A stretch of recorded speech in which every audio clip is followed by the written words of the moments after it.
Ok, on se retrouve pour l'analyse de mon deuxième combat au Tournament à Lille, qui était du coup le mois dernier en mai. Là, c'était en ceinture bleue en moins de 76 kilos.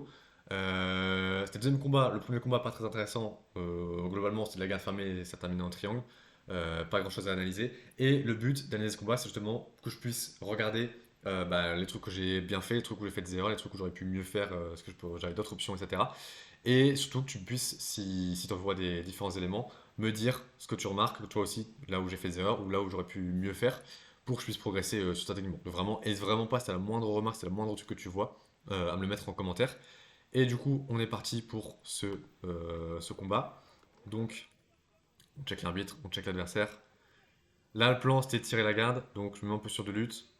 Petit jab au niveau de l'épaule, j'essaie d'attraper son 2-on-1 pour tirer, j'arrive à tirer parce qu'il me donne le merci grip. I sur mon tapis en arrière. Ici, tac. Donc là, j'ai essayé, ouais, c'était le moment où juste, là, j'essaie d'attraper le 2-on-1 ici, de ce côté-là. Mon but, c'est de tirer la garde avec le 2-on-1 ici, puis de tirer de shooter une K-garde. J'essaie d'attraper, je le rate, donc je me remets debout. Il sait que je veux tirer la garde après. J'attrape en merci grip, ou celui qui en attrape, je sais plus trop. Je me mets au sol, il s'assied aussi, et il se relève pour prendre l'avantage, qu'il va voir là juste après. Moi, je m'en foutais parce que le game plan c'était tirage de garde, K-garde, rentrer en butterfly hachi et finir en clé de cheville. Donc, je comptais à aucun moment prendre de points, donc ça me dérange pas qu'il prend un avantage, je m'en fous sur ça. Là, il fait un petit outside passing, il passe sur le côté. Là, il prend en mercy grip. Là, je pensais, je fais une erreur, tu vois, je fais un truc qui servait à rien. Ici, là, ma main, juste avant, cette partie-là. Je pense que il essaie de passer, ouais, ça, il essaie de passer en gorilla pass, je crois, comment je l'appelle comme ça. Ici, où en fait, il vient attraper avec sa main ma cheville ici, et avec son autre main, il vient le mettre en collar taille là derrière. Et en fait, lui après, il va passer de ce côté-là. Euh, Pourquoi ça n'a pas marché? On va checker ça. Bah là, je pense que ouais, mon genou est un peu trop ouvert, tu vois, ce côté. Enfin, il était plus trop ouvert pour lui, pour pouvoir passer. Tu vois, mon genou, je pense qu'il gênait ce côté-là. Moi, je fais l'erreur, je sais pas pourquoi, je pense juste je panique et du coup, tu vois, je prends une espèce de collar taille ici qui sert pas à grand chose. Donc, je pense que c'est une erreur que j'aurais pu éviter. Euh, mais au moins, ça fait lâcher mon pied. Ici, du coup, si on va en arrière, j'arrive à attraper un 2-on-1. Lui, en échange, il vient attraper ma cheville et il me met sur le dos. Ici, je prends une espèce de demi-garde avec une espèce de semi-knee shield. Là, je suis plus devant son genou que derrière sur vraiment un knee shield. Là, je viens, ouais, si je vais en arrière.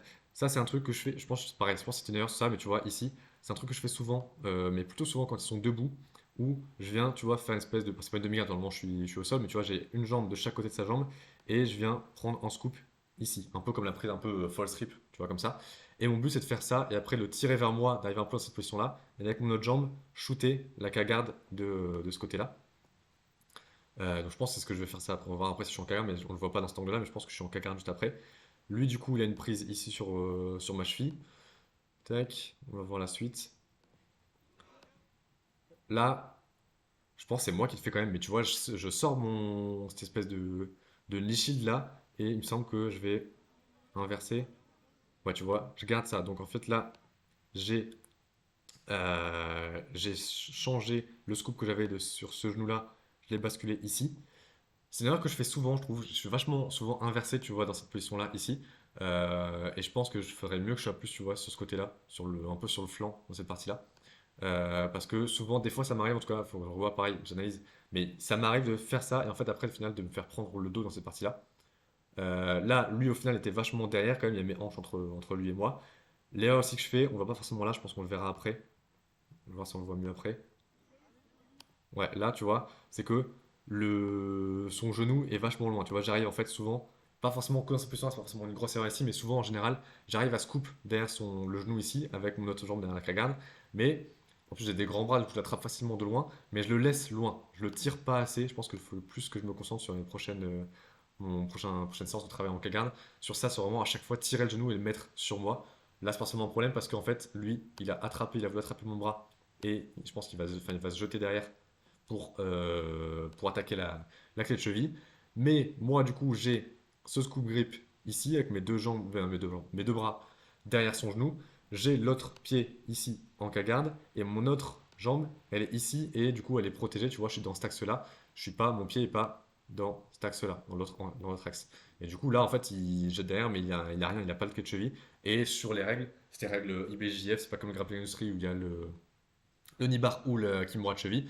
Donc là, en fait, il avait aucune, dans cette position-là, tant que je gardais mon pied, tu vois, en crochet, là, derrière sa cage thoracique, bah, il n'avait pas spécialement de prise pour une potentielle clé de cheville. Donc ça posait pas de problème. Là, j'arrive au moment où lui, il passe un peu d'air et on roule. Et là, un des points, c'est que tu vois, là, il va faire un maxi rip. Donc là, tu vois son genou, son pied, il traverse ici ma ligne de corps qui est là. Donc, maxi rip. Moi seulement, je le vois pas et je l'entends. Juste après, je sais pas si c'est là ou après, mais j'entends beaucoup de cris sur le rip, rip, rip, etc. Je sais pas compris pourquoi, parce que je pense que c'est juste enfin, après pour s'en sortir, mais au final, il y avait rip, donc rip, c'est disqualification, c'est pas remise à zéro. Donc, je sais pas trop pourquoi. Mais voilà, donc moi, il n'y a pas de rip et lui, il y a un rip de ce côté-là.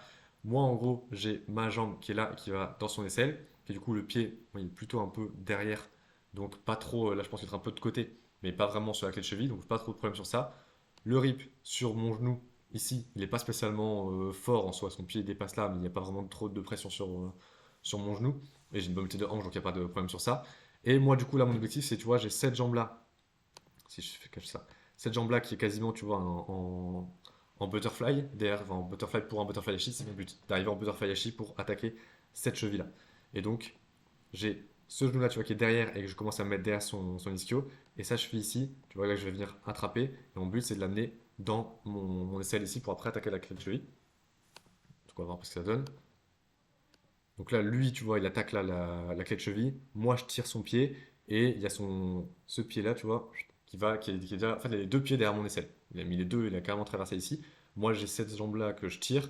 Et j'ai celle-là qui me rip, mais qui ne met pas de pression vraiment sur le genou. Et lui, il attaque cette cheville-là. Voilà, donc là on le voit mieux, tu vois. Tac. On voit que là il y a moi ma cheville qui est ici. Euh, Elle a une amplitude, mais tu vois, elle est vachement sur le côté, il n'y a pas vraiment. Et puis il n'y a pas de pression. C'est-à-dire que tu vois, avec les chevilles, en soi, c'est pas le but de casser la cheville. C'est ici une cheville rapidement. Tac, articulation ici. Et tu vois, le pied il est là. Voilà. Donc ça c'est le tibia. Hop. Et ça c'est le genou. Et ça c'est la cuisse. Là. Tac. Donc ça c'est la cheville. Le but de la clé de cheville, c'est pas juste de prendre une prise et tu vois d'amener la pointe de cheville de pied, tu vois, dans ce côté-là. Parce qu'en fait, là, tu auras beaucoup de mobilité, tu vois, surtout comme moi, tu vois, j'ai beaucoup de mobilité, donc même si en plus tu vois, as une torsion sur le côté, ça change pas grand-chose. Le but, en fait, c'est de l'amener, effectivement, de l'amener plus dans ce axe-là, mais d'avoir, toi, une pression qui vient pousser ça, ici, tu vois, vers là-bas, pour en fait casser. Tu vois, le but, c'est vraiment d'avoir tibia ici, la cheville ici, le pied là, et après, toi, venir pousser vers là-bas pour le casser. Si tu viens juste chercher à faire ça c'est la cheville, mais en fait, la passer de ici à là, vers l'arrière, en fait, ici, tu peux t'étirer beaucoup, tu vois, en soi, dans cette partie-là. Par contre, tu viens pousser vers là-bas, c'est là où ça peut casser. En tout cas, se luxer et donc attaquer les ligaments vraiment. Donc, en soi, là, en fait, il a juste une pression sur. Enfin, il peut juste tordre ma cheville, mais comme sa cheville, enfin, comme son pied, il est ici, tac, son genou, il est là, il est en rip ici, et l'autre, il est quasiment pareil, là-bas. Mais en fait, il peut pas mettre de pression sur moi, vraiment. Il peut juste tordre ici, et en fait, utiliser son haut du corps et l'envoyer, tu vois, vers l'arrière pour tordre encore plus ça. Mais il n'y a pas vraiment de pression assez forte, en vrai, sur ma cheville. Ce qu'il aurait fallu, je pense, là où il aurait pu possiblement terminer ça, c'est s'il avait réussi à libérer ce pied-là et à faire, ça c'est son fémur, et ça c'est son tibia, l'accrocher, tu vas le mettre ici sur ma hanche, pour ensuite pouvoir lui avec sa hanche pousser et du coup faire une pression, tu vois, qui va ici sur ma cheville littéralement et du coup faire une espèce de luxation, faire une entorse et attaquer du coup les ligaments de ma cheville. Mais tant que son genou il est ici, bah, en fait il peut pas mettre cette pression là et donc il a pas cette pression là ici. Globalement, en tout cas, c'est mon analyse sur ça. Et du coup, je sentais que moi j'étais en tension, mais c'était pas un point où je risquais de taper. Alors, surtout que moi j'étais dans une position où je sentais que j'allais pouvoir potentiellement l'avoir, parce que je rapportais la butterfly hachis. Donc là, tu vois, je réajuste.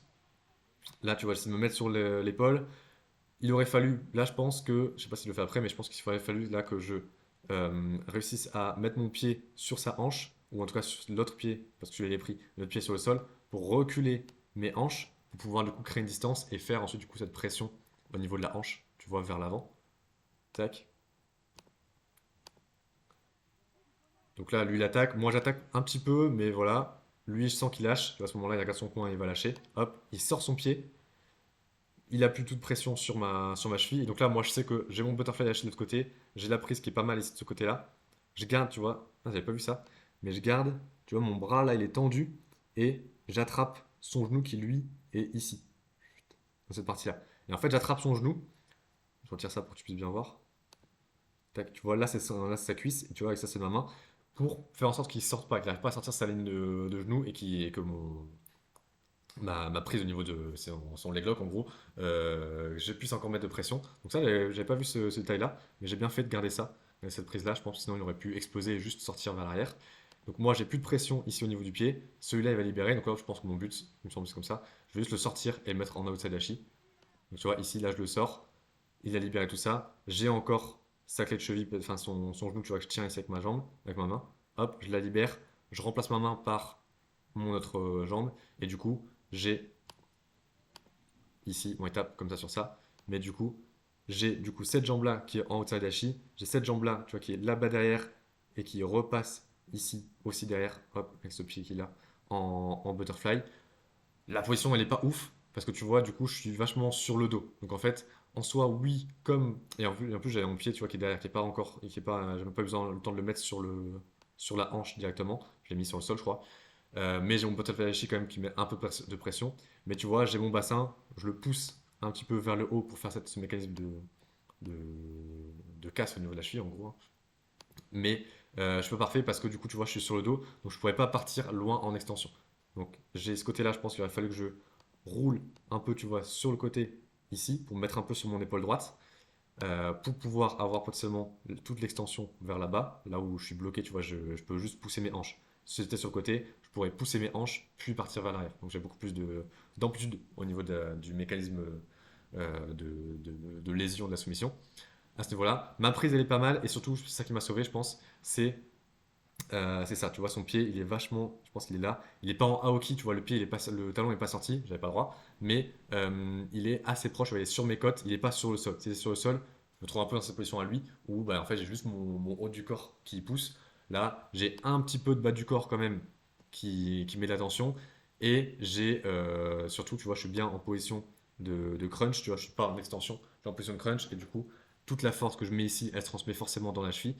Et surtout, j'ai sa cheville, tu vois, qui est déjà bien cassée. Tu vois, contrairement à moi tout à l'heure où j'étais dans cette position-là, tu vois, au niveau de le coup de mon pied, là, lui, il est vraiment, tu vois, si on prend sa cheville, tu vois, il y a son tac, ici le genou il est cassé, et tu vois, sa cheville, elle doit être à peu près à cet endroit-là, et tu vois, son pied, il doit être quasiment, tu vois, déjà un peu cassé là. Donc j'ai plus qu'à, si je ponte un petit peu, je pense qu'on va en arrière, mais on voit que mon bassin il se décolle. En fait, le moins de centimètres que je décolle ici, il va se transmettre ici dans la cheville. Et c'est ça qui met vraiment de la pression, plus que l'étirement, on va dire, de le fait de tordre la cheville dans l'autre sens. Donc, mais je pense que ce qui m'a sauvé, c'est ça. C'est le fait que le talon, je l'ai réussi à bien le décoller, tu vois, grâce à mon poignet que j'ai levé là. Mais du coup, en amélioration, j'aurais fallu que je roule sur le côté, même si du coup, il est vachement ce côté-là. Donc, je pense que c'est pour ça que j'ai pas roulé. Comme lui, il est vachement ici, bah, moi, je suis droit. S'il était plus droit, moi, j'aurais pu plus rouler là, sur ça. Et ce pied-là, où je pense qu'au lieu de, tu vois, si on va un peu en arrière, ici, tu vois, j'aurais pas dû le mettre là-bas derrière, j'étais beaucoup trop loin. J'aurais juste dû le mettre là, ici, sur la hanche directe, pour pouvoir compter derrière. Donc tu vois, on le voit là. Ici, tu vois, mon bassin, tu vois, là, il est. Tac. Là, mon bassin, tu vois, il est bas. Et là, hop, tu vois, là, je le ponds. Et tu vois, c'est là où je ponte, c'est là où ça fait mal. Parce qu'avant, ça fait pas, il avait rien. Est-ce que je peux mettre en ralenti? Non. Mais, tac, donc tu vois, c'est là où. Là, ça va encore. J'ajuste et tu vas voir que, regarde mon bassin, je vais ponter et directement après, lui, il va se pencher en arrière. Tu vois, et c'est là. Donc voilà. Donc en soi, qu'est-ce que j'ai fait comme erreur? Je pense, si on regarde au début, ça va ok à peu près au niveau du. Si on regarde un peu tout. Là, c'est pour le fake, la lutte un petit peu. Je tire la garde. Là, c'est une erreur, entre guillemets, je laisse l'avantage, mais c'est parce que c'est mon game plan, donc je m'en fiche. Là, c'est ok, il n'y a pas spécialement de vraie menace. Là, c'est l'erreur où j'essaie d'attraper après le collar taille alors qu'il ne me sert à rien. Là, je le laisse me tirer, mais je suis en turn one. J'aurais peut-être dû plutôt frame, mais j'accepte pour tirer. Là, je fais l'inversion. Je pense que j'aurais pu quelque chose faire mieux, ça peut être puni. Mais il tire, j'avais bien protégé ma cheville. Là, lui, il répond pas de problème. Et je viens ajuster. Là, pareil, je pense que potentiellement, tu vois, s'il avait été mieux, mais en tout cas, s'il avait des meilleures connaissances sur le côté clé de cheville, peut-être qu'il aurait pu me finir, ou alors il était bloqué par le côté rip, enfin son pied qui était bloqué de l'autre côté, mais potentiellement ça peut être dangereux de laisser ça.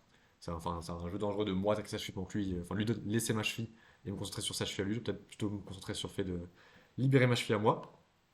Et après, rien de particulier, en gros là, ouais, cette erreur-là, même si c'est passé assez rapidement, j'aurais pu, je pense que sur le moment, c'est juste que je l'ai senti, qu'il était vraiment, j'avais bien cassé la cheville déjà, que j'avais plus qu'à ponter, mais l'erreur que j'aurais pu faire, c'est au moins mettre sur la hanche et pas sur le sol, même si je pense que j'étais en mode, je mets sur le sol pour pouvoir ensuite me réajuster et potentiellement après le moment où, en fait, c'est le moment où vraiment je veux finir la soumission, que je mets mon pied sur la hanche, parce que si je le mets trop tôt sur la hanche, lui il peut le tirer sur le côté et du coup j'ai plus de prise vraiment sur sa hanche, même si j'ai le butterfly yashi. Donc, je pense que je mets d'abord sur le côté, tu vois, ici, pour pouvoir assurer entre guillemets, mon espèce de butterfly yashi.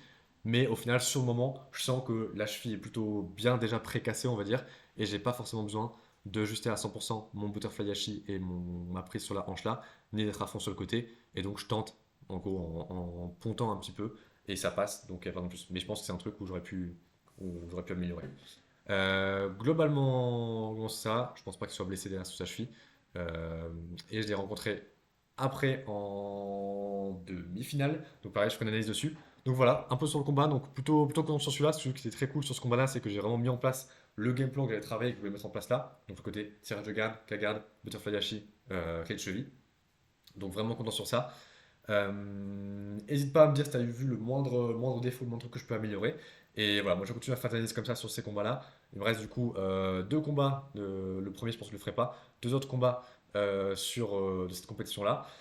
Et potentiellement, après, j'ai d'autres compétitions, mais qui n'étaient pas forcément hyper intéressants comme combat à analyser comme ça. Quoique je pourrais alors quand même regarder, même si ça date un petit peu maintenant. C'était en novembre. Et sinon, je pense que je vais continuer même faire d'autres analyses limite sur des sparring d'entraînement ou d'open mat. Le but, c'est vraiment, encore une fois, moi, ça me permet de vraiment réfléchir à ce que j'ai mis en place, à ce que j'aurais pu faire de mieux, etc.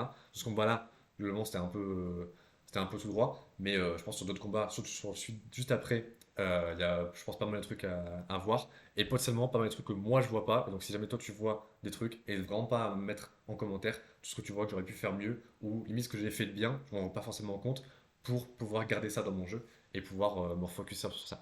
Donc voilà, dis-moi un peu ce que tu as pensé de tout ça en commentaire et c'était chaud pour que je fasse d'autres analyses sur tout ça. Et on se retrouve vite pour de nouvelles vidéos. Ciao!